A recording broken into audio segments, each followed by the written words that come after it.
Good evening, everyone. How are you doing? Very good.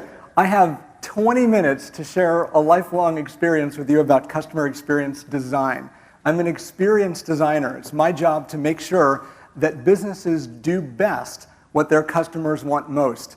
I work with retailers, hospitals, all different kinds of businesses where employees and customers come together to create experiences that customers rave about. Let's get started. Apple Computer. How many of you have been to an Apple Computer store or even walked by one? 10 years ago, the pundit said Apple wouldn't make it. It didn't have a chance at retail. It knew software and hardware, but it didn't understand anything about retailing. 10 years later, 200 stores later, they've obliterated the competition and become the #1 retailer in the world based on sales per square foot. 3 times more than Tiffany and almost double Best Buy. Everyone believes it's because of the experience that Apple offers, not just because of its hardware and software. From New York to Pudong in China, Apple's created signature experiences starting with landmarks. One of the things they do with their design, this is the first takeaway, is try to find out with your design how you can give people more at a lower cost. Just like Dimas was showing us the hand trick, you can't turn your wrist, but you can turn your hand over. You can use design as a tool, almost as a weapon, to deliver better experiences at lower cost. First case in point, Apple Computer has these really cool landmark properties. Aren't those great? You know how much they pay for those right there? They pay for the air rights. Those of you that are in real estate, they're not paying by the square foot for the signs. They're paying for air rights, which are much less expensive. That's one of the ways they keep their costs down and keep the experience up.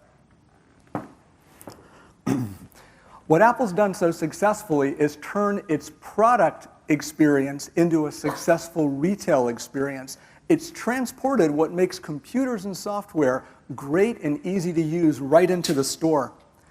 They're masters, again, at high-touch, low-cost design. Look how much this store costs to outfit. Those are wood tables, and there's nothing else in the store.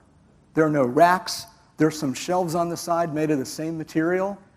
Per square foot, it's one of the least expensive stores to equip that you can find. There are plenty of independents that spend more on their stores than Apple does on some of its nicer stores.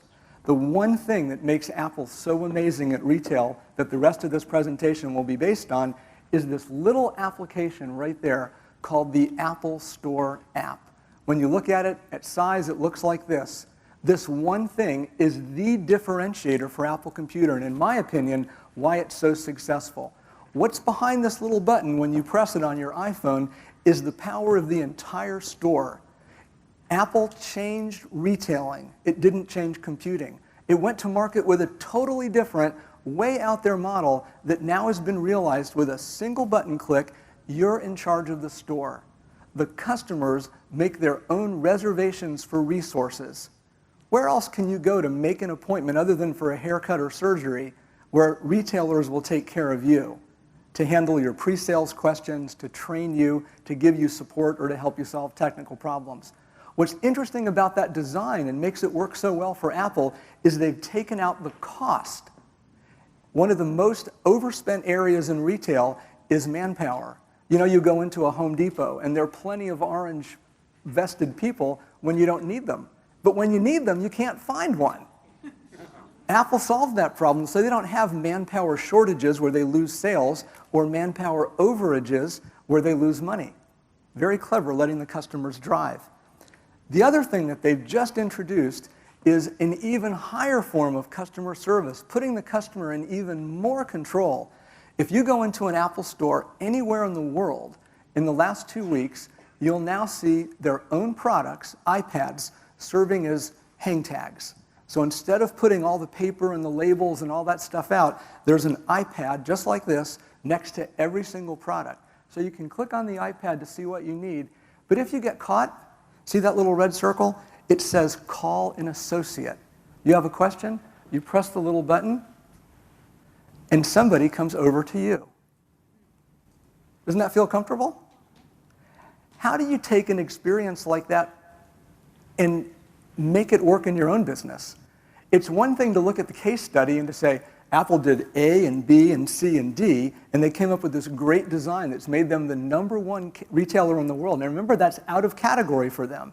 They're also the #1, one of the top, let's say, PC manufacturers, and with this app exchange, they've almost cornered the market on software. So they're doing well in a number of areas. How can you learn from the Apple experience? What did they do first, second, and third? How did they actually make all of that work? Where do you start? Where does innovation happen? How does creativity come about in a way that the entire company can embrace it and get behind it? I'm going to share with you some techniques on how to do that today. Not necessarily the ones that Apple used, but ones that you can use as soon as you want to, starting this evening or tomorrow. Behind that Apple experience that we just described, that many of you have already had yourselves, is all kinds of planning that goes on. There are blueprints and all kinds of things like that that have to be coordinated on the architecture side. There's even a new cloud computing architecture. All of these very complicated things on their own have to come together to create a customer experience that pleases you, one that you'll like so much that you'll rave about to your, oh crap. I'm just kidding, we're using a Macintosh.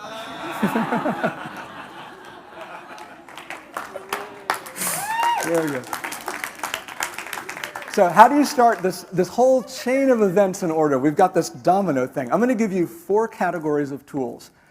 Creative problem-solving tools can be used to establish a frame. Let's reframe the question. They can also be used on process. Lots of people that I've spoken with are very interested in what's your creative process? How do you do it? What are the nuts and bolts of getting things done so that I can be more effective in my organization? Best practices, if you will. There's the people side of things as well. It's one thing to change a product or change a process. It's another to change a person. You know, when you change the light switch in your house, doesn't it stay changed? People aren't like that. People tend to switch back sometimes. So you need to have processes that fully engage them where they don't decide later to be a sniper and shoot your ideas down, or even the ones that they created. And finally, outcomes. Some creative processes are fabulous at directing outcomes. You actually need all 4 to pull off something big. And I'd like to share with you a couple of them. The one that I've used with the most success over the years is called A Reason for Being.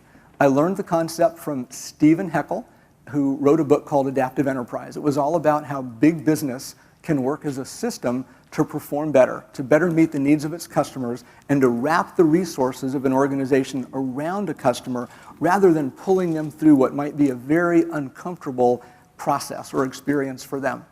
A Reason for Being does all the things that you can read here, but basically it ignites a brand and it gets people passionate. It gives them a reason to wake up in the morning and to say, wow, I love what I do and I do what I love. This is wonderful. Let me keep doing it some more. A Reason for Being has 3 parts to it. It's one sentence that identifies the outcomes of value that you deliver, who you serve, and how you keep your promises. If you can put those 3 things, and for those of you writing, I will make these slides available on my website this afternoon or tomorrow morning. You can pick them all up, but keep writing if you like. The trick is to get all of this in one sentence. Steve Heckel figured out that if you include these 3 ideas, what do we exist to do, for whom, and how, that you have the beginnings of a systems design. And you can build everything else about your business or about your project or about your idea out of a reason for being. Your day can have a reason for being, your life, your business, your project, your special project, your initiative, whatever you'd like to call it, it can all have a reason for being. And I encourage you to try this concept because at the very, very beginning, it not only tells people what you're shooting for, it tells people what you will do. It's not a mission statement. It's not a vision. It's a concretized design. It's a framework for getting things done. Underneath the reason for being are a couple of things.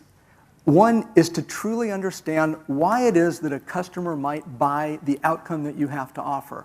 If you're selling tires, for example, the reason you want tires isn't because they're made of a certain vulcanized rubber with so many treads of this and all this technology. It's because you need to go to church or because you need to haul a load from your farm to the market. There's a reason that people buy that's often very different than the reason that we build things or sell things. If you'll dig into that, it'll get you much closer to the customer and everything that you do will line up better. The second thing to understand are what are the outcomes of value that you produce. For example, at the Apple Store, the outcome of value isn't just a computer. You come out, in my opinion, a smarter user. Every encounter at the Apple Store makes you a little bit smarter. It makes you a little bit better at using the computer. When you're answering a trouble ticket, when you're getting help on the phone, when you're going to the website, there are hints and tips and suggestions on all kinds of things related to what you're doing that make you a better user. That's an outcome of value. People don't feel frustrated when they use Macintosh, Apple computers. They know that they're going to work. They're not going to crash like we saw a few minutes ago. And finally, one of the things that we don't often unveil in creative problem solving, and I'm sure there are techniques to do it, I just haven't seen too many, is to understand what it is that somebody doesn't want to have happen. You might want something to be blue, and your range for blue might be here to there, but you definitely don't want red. Asking people, what are your conditions of satisfaction? What shouldn't I do? And putting that into your reason for being makes everything work really well. Here's an example of one for a bill pay company that works in the community bank space. It says, iPay, it's the name of the company, exists to make electronic bill paying quick, easy, and hassle-free. Notice it didn't say to make a profit. It didn't say to become the #1 banking software company in the world. It didn't say anything else vacuous. It made a bold promise. Reasons for being make bold promises. Ideas that succeed are bold promises. The rest of the reason for being explains how you keep it. We do that by consistently delivering the experience everyone raves about. The little text doesn't really matter, but it further defines each of the words so that there is no opportunity for misunderstanding. A reason for being must be, above all else, unambiguous. Okay, think about this. What's Apple's reason for being? I went to look on their website, and all I found after my Google searches was a whole bunch of blogs and questions about why Apple doesn't have a mission statement. I found that pretty interesting. Okay, let's look at the next one. Process.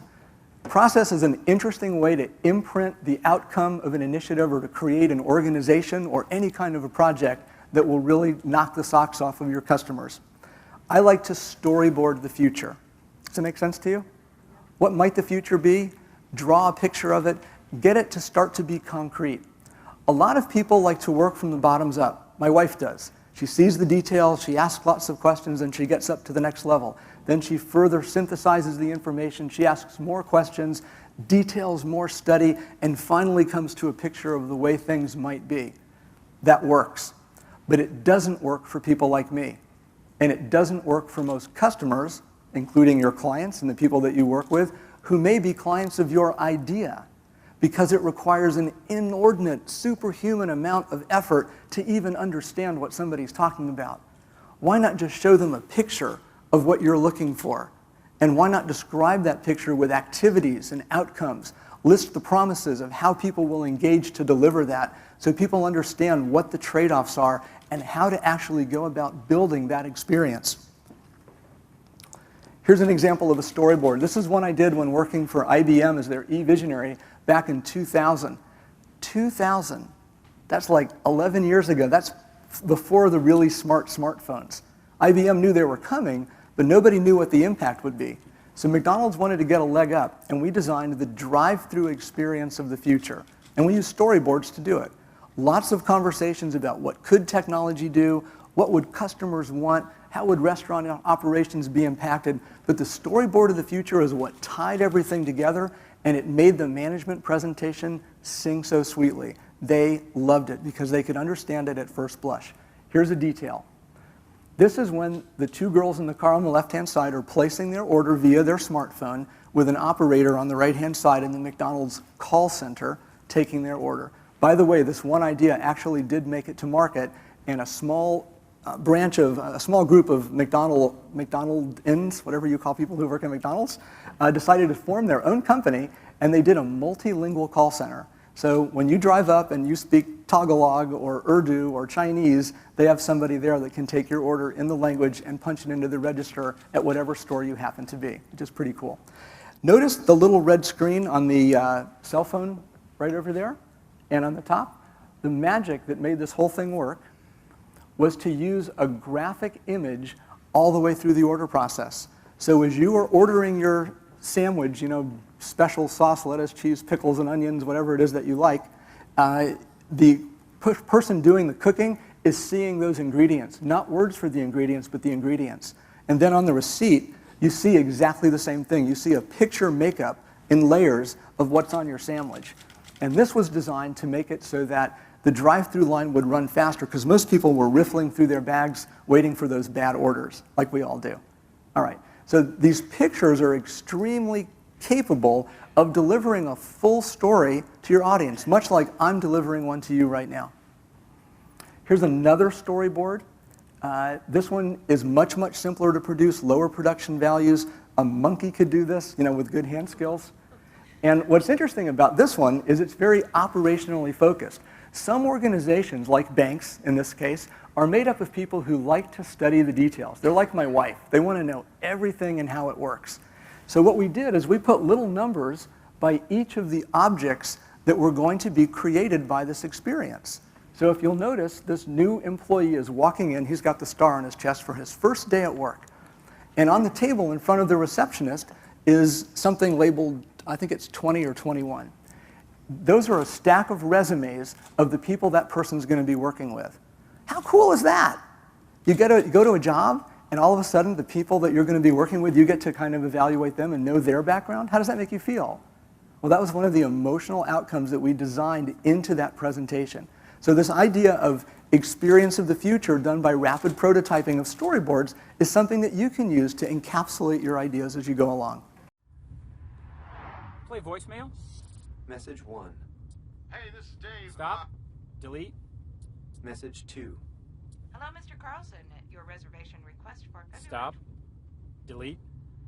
Message 3. Yeah, Terry, that meeting at 4 has been moved up to noon. Call me as soon as you can. Warning. Breakdown imminent. CarTrack recommends immediate service.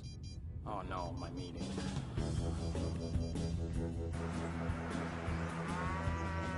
To locate your nearest service station, turn right at Alameda. Continue north for 1 mile. Turn left at Hersham. Proceed 2 miles to the next service station.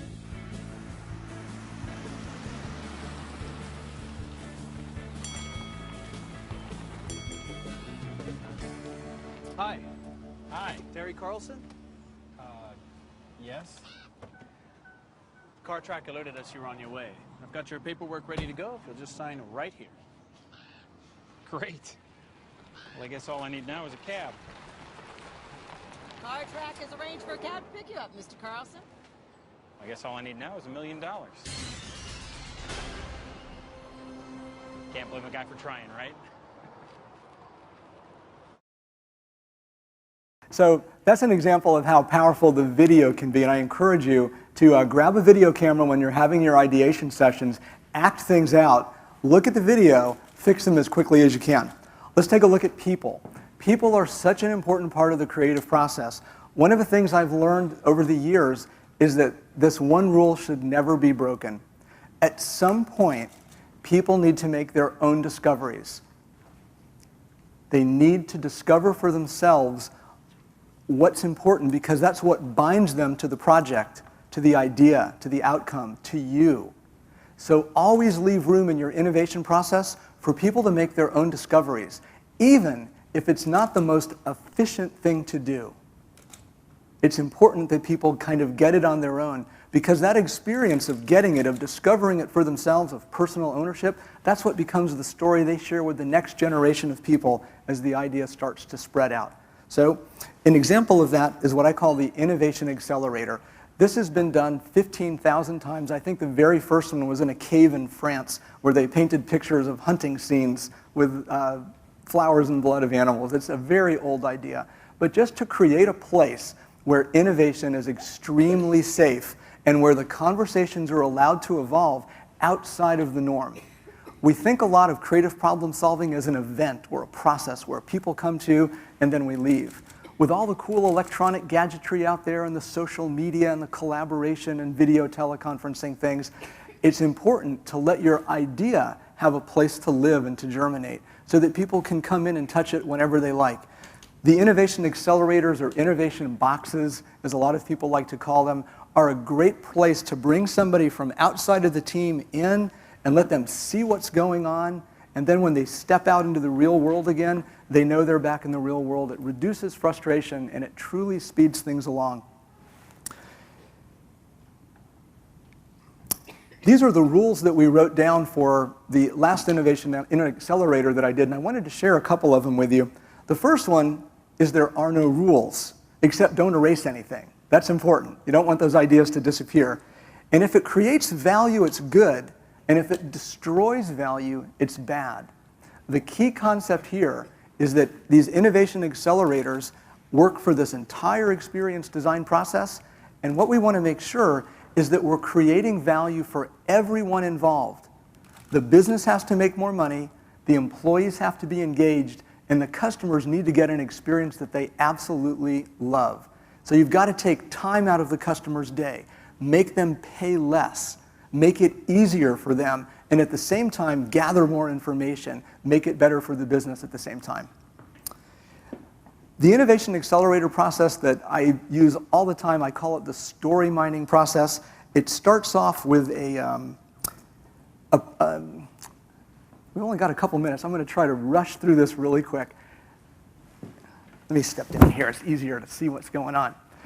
On either side, you'll see in the background two people on a video teleconference screen working an idea. So first you give a trial of the idea. Before you sell the idea that you're going to do this fantastic demonstration, sketch what they say type of experience, you give people a little taste. Maybe it's just organizing the process. Then as everybody comes into the room, you work with them to help them understand the roles, explain what's happening with the camera, show them what all the tools are, and give them a picture of what you're going to do. We let people have some early success doing that. We get over the fear of drawing very quickly. We make sure that conversations can happen authentically and very openly. The next step that we do is we work them through the process using the reason for being and a number of other tools in the story mining process. We capture all of that stuff, and then I grab a couple of the clients and a couple of my team, and we do a video report out. So we put the camera up here, and we go down this whole long sheet of paper, recapping the entire conversation. These things take from 5 minutes to 25 or 30 minutes. Once we've got that, we edit it into a nice tight video, and we also do a transcription. So now there's the first picture of the entire idea with all of its ramifications nicely laid out. There's enough detail to work for operations, for technology, for HR, for process, for software. All those different things are described because we've captured everyone's add-on ideas as we go along. And finally, we take those ideas and we share them back out. So this is the report out session to management, who's often located at a remote location. So again, using those technologies helps tremendously. And then they can share these ideas because they've been properly encapsulated all over the world to get the ball rolling in the right direction. My personal opinion is that it shouldn't be your team's or your company's responsibility to just take an idea and make it happen. Your leadership should sanction you to design how it can happen. So I'm a big advocate of doing design twice. Once to figure out what the cool idea is, and once to figure out how to get that cool idea to take in the reality of your business or your organization. And I just said that. And I think we have 35 seconds left. There you go.